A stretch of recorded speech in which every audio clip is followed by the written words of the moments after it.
அதி வடக்கு காடுகளின் ஆழத்தில் காட்டின் உயிர்களுக்கு காவலனாக பஞ்சுர்லி தெய்வம் வாழ்ந்தான். அவன் மயில் இறகை போன்ற கதிரொளியில் பிரகாசிக்கும் கண்கள், கருடன் போல வலிமை, காட்டின் ஒவ்வொரு அதிர்வையும் உணரும் உணர்வு.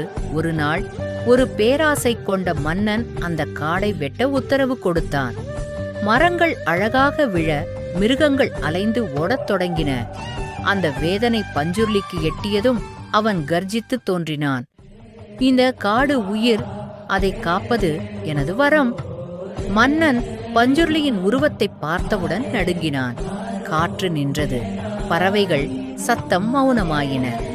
ஒரு கணத்தில் பஞ்சுர்லி தனது சக்தியால் புயலை எழுப்பினார். மரம் ஒவ்வொன்றும் நிமிர்ந்து நிற்க காட்டு அமைதி மீண்டும் திரும்பியது.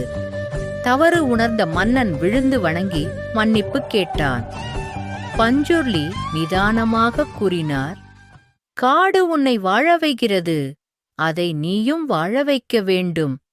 அந்த நாளிலிருந்து பஞ்சுர்லி காட்டையும் மக்களையும் பாதுகாக்கும் தெய்வீக காவலன், நம்பிக்கை, சக்தி, நியாயத்தின் அடையாளம்.